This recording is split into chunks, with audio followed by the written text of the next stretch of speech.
안녕하세요. 다문화 활력 프로젝트 다정다감 목서윤입니다. 도내 중고등학교의 여름방학도 이제 거의 끝나가는데요. 여름방학은 학기 중 하지 못했던 다양한 체험과 경험을 할 수 있는 좋은 기회죠. 익산시 가족센터에서는 여름방학을 이용해 다문화 청소년들이 자신의 적성과 흥미를 발굴할 수 있는 진로 캠프를 진행했습니다. 청소년들은 진로 캠프에서 웹툰 작가, VR 가상 체험 등 다양한 직업을 직접 체험했는데요. 유난히 더웠던 올 여름 날씨만큼이나 열정적이고 뜨거운 시간을 보낸 청소년들이 이번 시간을 통해 좋은 결실을 맺길 바라겠습니다. 남다른 시선으로 우리 지역을 들여다보는 다름 있다 시간입니다.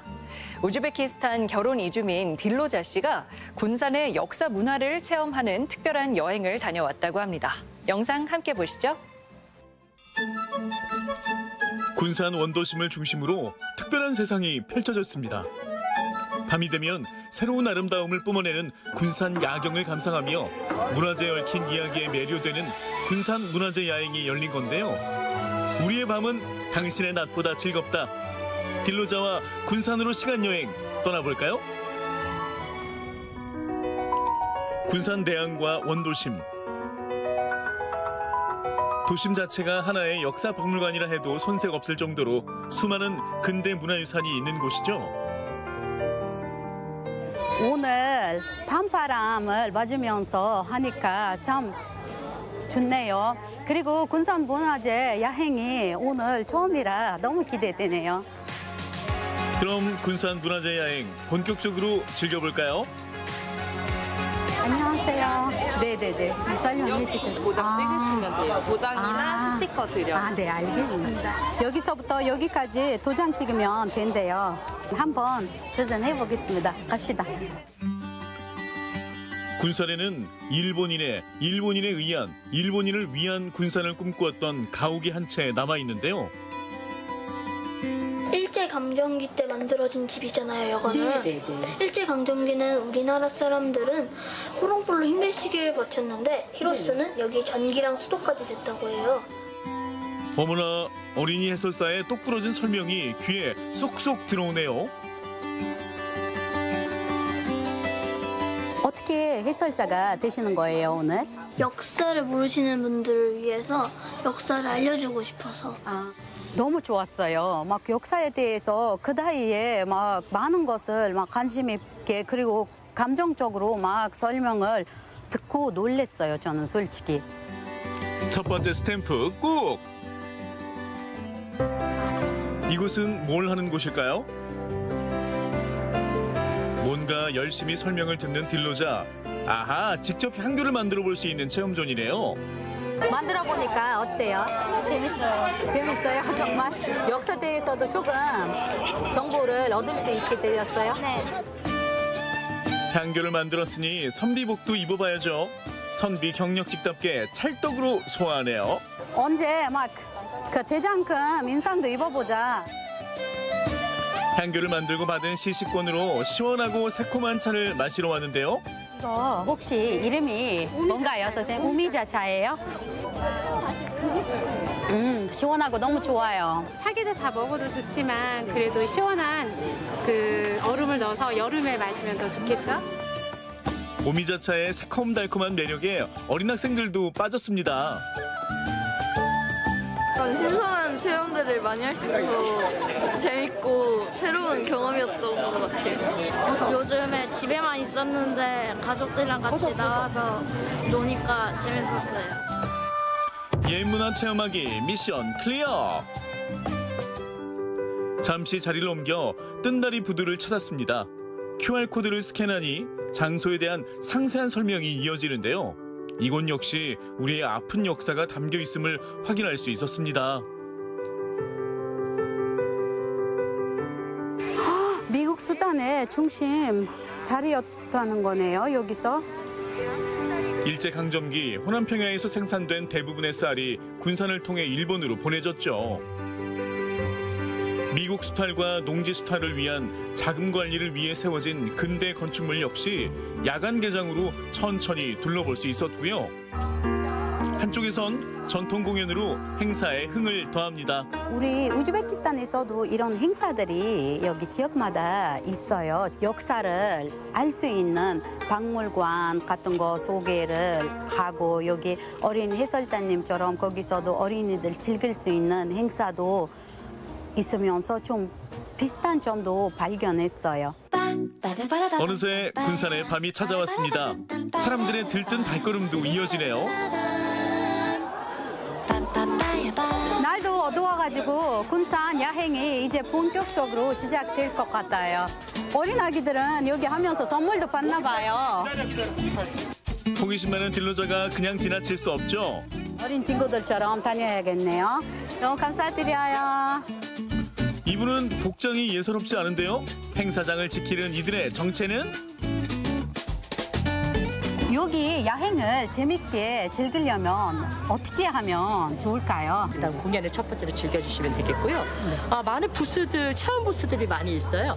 그 체험 부스를 통해서 이 군산만의 어떤 문화적인 측면을 많이 느끼시면은 그것이 제일 잘 즐기는 거라고 생각을 합니다. 야행맨의 말처럼 거리의 바닥까지 놀거리, 즐길거리가 가득합니다. 이곳엔 왜 이렇게 많은 사람이 모여 있는 걸까요? 자, 이렇게 오른쪽은 병을 가리고요. 왼쪽은 컵을 가리고 같아요. 신호주면 원래대로 돌아가는 낮술입니다. 더위도 잊은 채 모두 즐거워 보이네요. 구석구석 다양한 체험을 즐기는 딜러자. 도전 골든벨 진행을 해보도록 하겠습니다.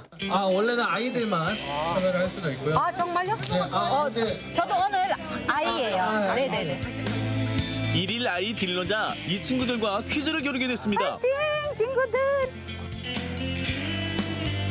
자, 군산에 밀집되어 있는 문화재를 거점으로 하는 야간형 문화재 향유 프로그램은 무엇일까요? 정답은 여러분도 아시겠죠? 모두 뭐라고 적었을까요? 자, 5초 드리겠습니다. 5, 4, 그만 들어주세요. 자, 들어주세요. 자, 이잉 보물찾기. 아니 군산에 숨어있는 보물찾기를 찾고 있잖아요. 네. 그렇게 생각할 수도 있어요. 선생님 친구들. 네네네네. 꿈보다 해몽 굿. 이번엔 군산 속으로 더 깊이 들어가 볼까요? 자, 저희 오늘 남조선 전기 주식회사를 거쳐서요. 조선운송 주식회사, 그다음에 신흥동 일보식 가옥, 그다음에 말랭이 마을까지 해서 이 코스로 쭉 보실 거고요. 여기 남조선 전기 주식회사 딱 이름만 들어도 뭘 했던 회사 같으세요? 전기. 네, 전기를 했던 회사. 그러면은 군산에 전기가 언제 들어왔을까요? 10년. 아니에요? 조금만. 1956년도? 아닌가요? 더 빨라요? 한참 빨라요. 자, 1907년에 군산에 전기가 처음 들어오게 됩니다. 해설사가 들려주는 재미난 설명에 모두 빠져드는데요. 마지막 코스 군산 말랭이 마을에 도착했습니다. 뭔 뜻일까요? 말랭이가 뭘까요? 방언으로서 산비탈, 산기슭 뭐 이런 뜻으로 이제 아시면 될 것 같아요. 이번에 알았죠? 산비탈을 깎아 만든 군산의 마지막 달동네 말랭이 마을은 일제강점기 부두 노동자들이 모여 살며 마을이 됐는데요. 최근 관광객이 몰리며 마을에 활기가 돌고 있다고 합니다. 군산 살면서 와보았던 곳이긴 하거든요. 근데 설명을 들으면서 역사를 되새겨볼 수 있어서 좀 의미 있는 프로그램인 것 같고 재미있네요. 역사 이야기가. 아이들 진짜 재미있어 하네요. 와, 멋있다. 안녕하세요. 오늘 아까 보니까 아이들하고 즐거운 시간을 보내시는 것 같은데 오늘 문화재 야행을 와보시니까 기분이 어떠신가요? 애들 옷도 예쁜 것도 입히고 선비 옷을 아까 입었네. 체험하면서 네네네네. 선물도 받았거든요. 돌림판 뚫린 거 선물 혹시 받았어요? 이거 받았구나. 네네. 이모도 이거 받았어요. 가족들과 이렇게 같이 할 수 있다는 게 너무 행복했고 애들하고 자주 돌아다니도록 하고 군산 정말 너무 감사합니다. 옛 것을 그리고 내 것을 내 나라 것을 다시 역사와 함께 가족을 즐길 수 있는 공간을 여기 군산에서 느낄 수 있게 돼서 그거 제일 최고 매력인 것 같다고 저는 말할 수 있습니다. 밤늦도록 군산의 문화재를 즐기고 특별한 추억을 만드는 체험까지. 어둠이 깊어갈수록 군산에서의 추억도 깊어갑니다. 짜잔! 다 찍었습니다. 여기 문화재 여행 행사로 오셔서 가족과 함께 자녀들한테 역사를 알려주시고 좋은 추억 만들고 가시길 바라고요. 진심으로 추천드리고 싶은 행사예요.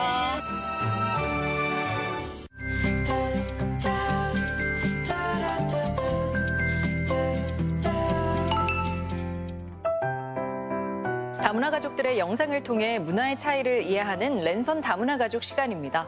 오늘은 우즈베키스탄과 캄보디아의 문화에 대해 이야기 나눠보도록 하겠습니다. 먼저 스튜디오에 김민정 씨 나와 계십니다. 안녕하세요. 네, 안녕하세요. 네, 민정 씨는 지금 군산에 살고 계시잖아요. 네. 얼마 전에 있었던 장마, 폭우 때문에 피해가 컸던 지역인데 어떠셨나요? 네, 피해가 많이 입었는데 하지만 저희 집은 피해가 없었습니다. 아, 네, 그랬군요. 그나마 다행입니다. 네, 이번에는 우즈베키스탄의 정유진 씨 연결해 보도록 하겠습니다. 유진 씨 안녕하세요. 아살라말레쿰, 우즈베 라이프 정유진입니다. 네, 반갑습니다. 유진 씨는 지금 아이들 여름방학을 맞아서 한국에 나와 계신데요. 요즘 더위가 굉장한데 어떻게 가족분들 다 적응해서 잘 지내고 계신가요? 아, 이거 한국에 살 때는 이제 알고 있었는데 오랜만에 이제 고국 방문이라 우리나라의 더위가 이렇게 끈적이고 힘든 건지 다시 한번 일겨운 여름을 보내고 있어요. 네, 새삼 덥구나 느끼시는 요즘일 것 같은데요. 오늘 유진 씨가 한국의 날씨와 관련된 영상을 또 준비해 주셨거든요. 그래서 이 영상 보면서 우즈베키스탄과 캄보디아의 기후와 또 연결해서 이야기 나눠보도록 하겠습니다. 네. 다 들어가고 아유, 살다 이런 일이 처음이야. 나도 처음이다. 데뷔하라고? 아니, 조심해서 나쁠 건 없으니까. 그건 아는데 뭐 그래도 애기 셋 데리고 어떻게 잔대? 힘들긴 하지. 처음이야.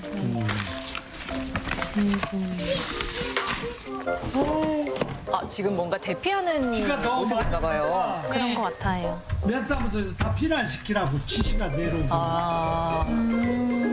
근데 진짜 신기한 거 시골에서 집 문 안 닫고 가?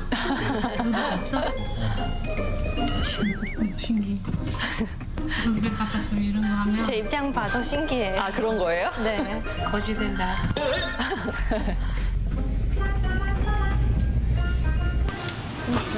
배불리 햇소리가 도착했어. 더 신났어, 얘네들은? 네, 이제 마을 지정 대피소로 옮긴 모습인 것 같은데요. 뭐하냐? 네. 다쳐, 애들 다쳐, 하지 마. 아이들은 정말 신난 모습이죠. 반찬사가 왔어. 벌써요? 이런 거 처음이에요. 비 많이 오면은 전에 엄마하고 아버지하고 여기 잤어. 그렇게 비 많이 오면은 산밑이라 위험하다고. 어제 그 얘기 하고 있었는데. 시에서 공문 이장님한테 연락이 왔대. 그래서 대피 시기라고. 참 좋은 거네. 산에 물이 많이 먹어가지고 혹시나 그 집도 모르니까는 산사태 위험에 대비해서. 여기도 있어.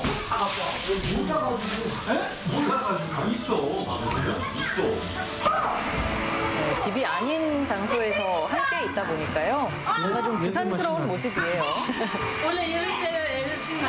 그러게? 부모님들 고생하고 애들이 신나고. 얘도 신났어. 너희들 좋네. 아이고 밥에 닦아줄게. 아이고, 식사 준비해 주시네. 나는 먹어야지. 지금 밥도 고 그러게요. 이게 무슨 날인지. 처음이라서 이게 당황스러운데요? 이것도 추억이. 아, 그러게요. 추억이겠어요, 진짜. 이런 거 어디 가서 겪어보겠어? 사람 많이 없으니까 괜찮네. 그렇지. 그건 좋다. 우리만 있으니까. 또 아는 사람끼리 있으니까 그거 좋지. 우와. 좀 하는데? 모처럼 사람들이 함께 모여서 뭔가 아이들 입장에서는 새로운가 봐요. 나 너무 작은 거 줬잖아. 아빠는 너무 큰 작아잖아요. 개구리야. 오, 진짜 개구리네요. 개구리. 어이, 청개구리인데. 청개구리인데. 어머님은 다 했는데 나 계란말이 먹었어요. 밥도 맛있게 됐어요. 이거 맛있다고요? 어머님 그래서 그래. 내 거 맛이 없어요, 아버지? 맛이 없어? 이제 나오네. 얘 좀 봐. 아이고 혼자 잘 먹네. 귀엽네요. 차 이제. 내가 치살래. 바이바이. 바이바이. 네, 가족이 이렇게 잠드는 모습까지 모습을 담아주셨는데요. 일단 유진 씨 영상 잘 봤고요. 어떻게 비 피해가 없었어야 할 텐데요. 괜찮으시죠? 네, 며칠간 이제 피난 생활을 했지만은 다행히도 이제 비 피해를 입지 않았고요. 오히려 좋은 추억거리를 만들었네요. 아, 그러셨군요. 이런 상황이 보니까 아내 로비아 씨도 처음인 것 같고 또 유진 씨도 처음이었던 것 같은데요. 일단 대피를 해야 된다고 하니까 아내분이 당황하는 모습이 보였는데 어떤 반응이셨나요? 네, 처음에 이제 아내가 많이 어리둥절해 하더라고요. 네. 아무리 비가 와도 그렇지 이렇게 대피하는 것도 있냐면서 말이에요. 어쨌든 처음이라 재밌다고 하네요.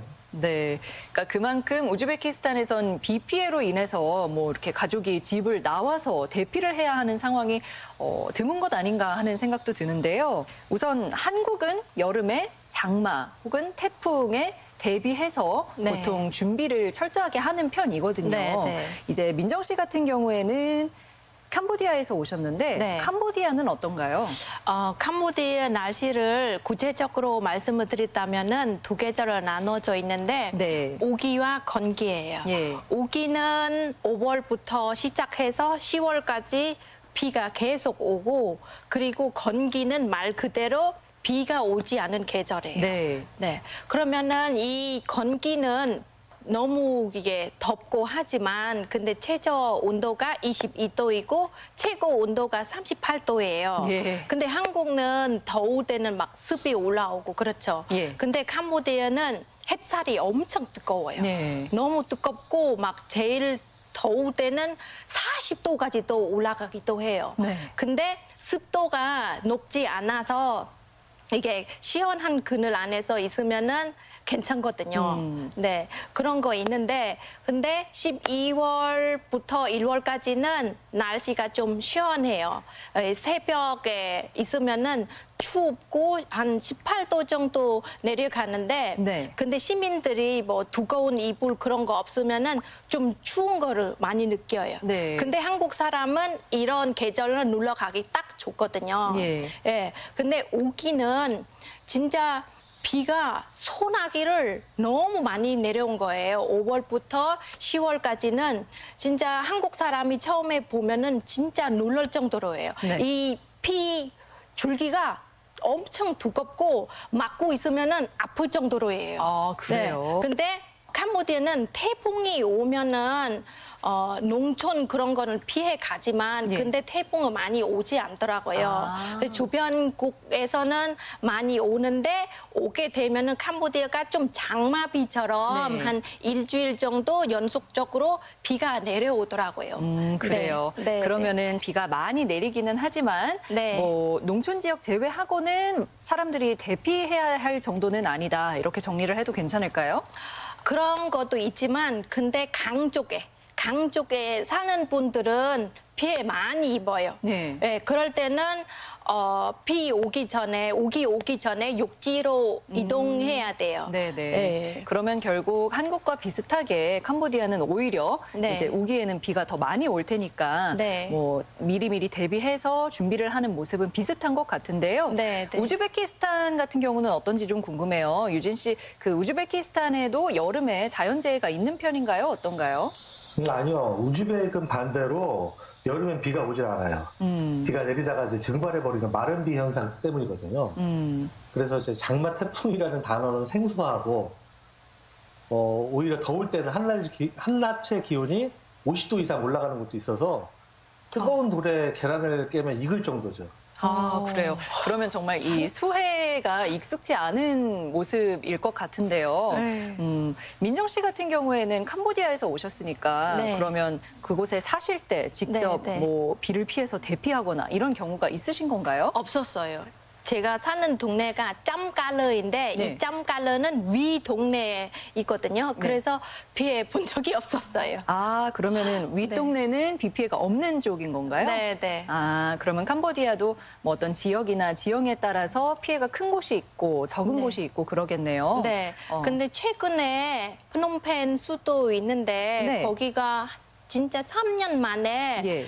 비가 어마어마하게 내려와가지고 네. 그래서 하수도가 잘 안 돼가지고 진짜 빗물이 너무 차서 강물 진짜 바다물 되더라고요. 네. 네, 네. 그래서 이런 부분들은 해마다 공사를 하겠지만 아직도 이런 부분을 해결을 못해서 많은 시민들이 피해를 입고 있어요. 네. 네. 참 이 자연재해라는 게 우리가 예측할 수가 없는 부분이다 보니까 그런 것 같아요. 네, 네. 그래서 더욱이 피해를 입기 전에 미리 네. 준비를 하는 게 중요해 보이는데요. 네. 보니까 유진 씨 가족 같은 경우에는 이제 이번에 잊지 못한 어떤 추억 하나를 만들고 가게 되신 것 같은데요.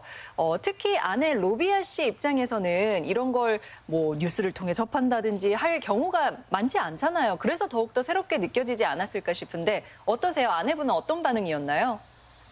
아내는 이제 우리나라의 이제 마을 회관 문화에 대해 무척 인상 깊었다고 하더라고요. 네. 네, 평소에 마을 어르신들께서 시원한 에어컨 바람 쐬면서 밥해 먹고 놀다 갈 수 있는 공간이 있는 것에, 그것도 나라가 무료로 운영해 준다는 것에 이런 건 한국에만 있는 거 아니냐며 엄지를 세우더라고요. 아, 그러면 우즈베키스탄에는 말하자면 이 뭐 한국에서의 무더위 쉼터, 뭐 마을 회관 이런 곳들이 없나요? 전혀 없습니다. 아, 그래서 더욱더 신기하게 또 특별하게 느껴졌을 것 같습니다.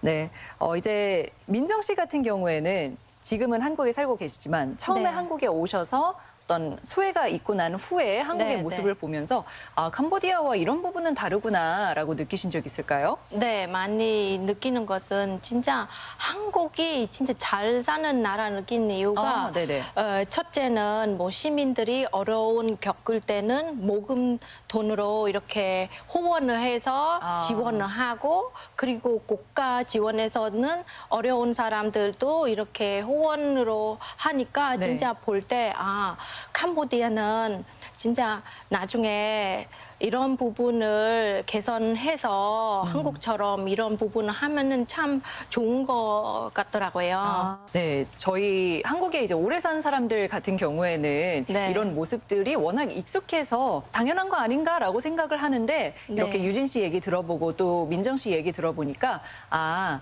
우즈베키스탄이랑 캄보디아의 눈으로 볼 때는 이런 부분이 특별하구나, 다르구나라고 네. 느껴지는군요. 네. 네, 요즘은 사실 지구온난화 때문에 한국의 날씨에도 많은 변화가 일어나고 있거든요. 네. 이 기후변화라는 게 오랜 기간 동안 이루어진다고 생각을 하지 우리가 일생을 살면서 바로 느껴진다고 생각하지 못하잖아요. 네, 근데 요즘 날씨를 보면은 이게 참 빨리 이루어지는구나 하는 생각이 드는 것 같습니다. 네. 예, 어쨌든 두 분 다 비 피해 없으셨다니까 참 다행이고요. 네. 비 피해 있으셨던 분들도 빨리 복구가 이루어지길 바라도록 하겠습니다. 자, 오늘 함께해 주신 정유진 씨 고맙습니다. 네, 감사합니다. 네, 그리고 함께 해주신 김민정 씨 고맙습니다. 네, 감사합니다.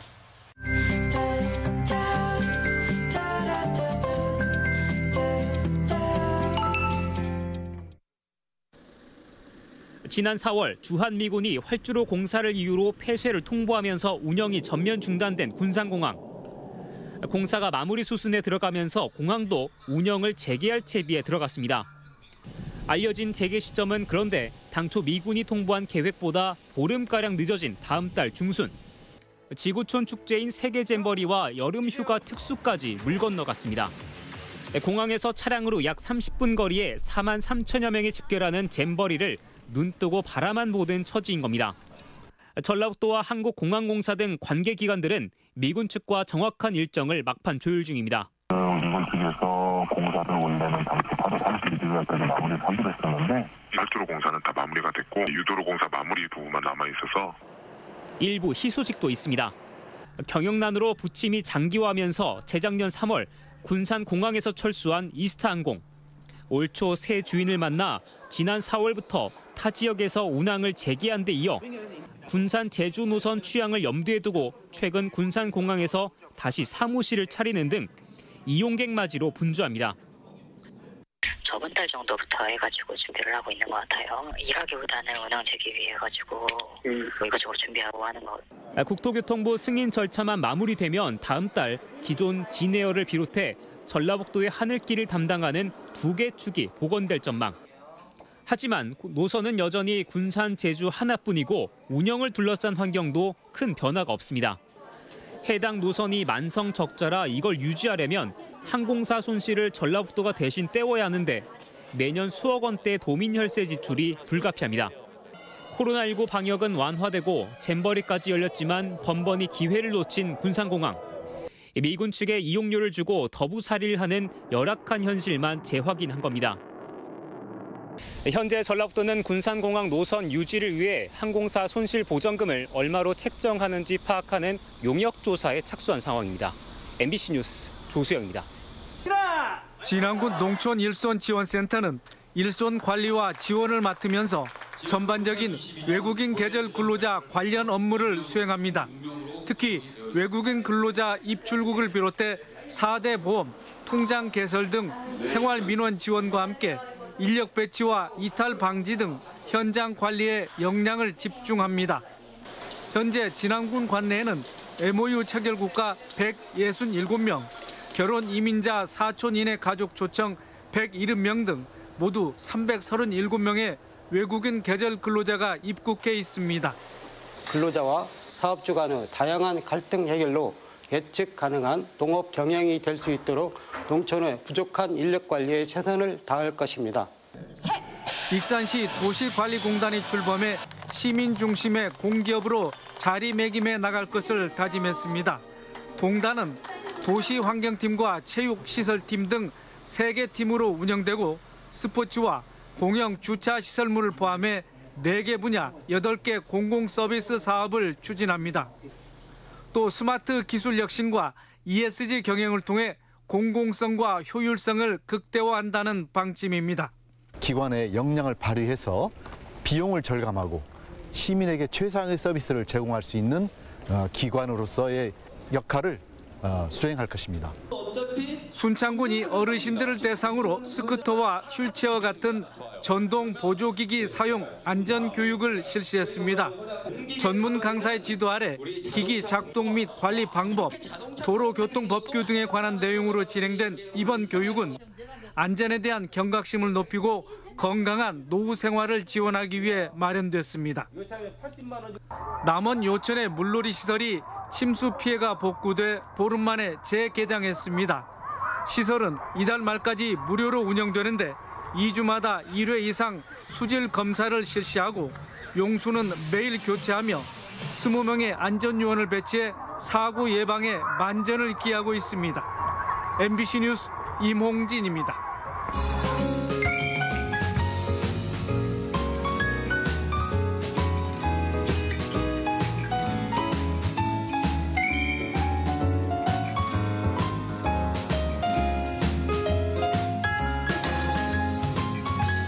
러시아, 우크라이나 전쟁의 참상을 표현한 우크라이나 작가 올리바 페드로바의 작품을 감상하고 미니어처로 표현하는 체험 프로그램이 열리고 있습니다. 8월 1일부터 12월 31일까지 전북 도립미술관에서 열리는 이번 프로그램에는 도내 초중 고등학생이면 참여할 수 있습니다. 예술 작품을 감상하며 시대의 아픔도 함께 생각해 볼 수 있는 이번 자리에 많은 청소년들이 참여하면 좋을 것 같습니다.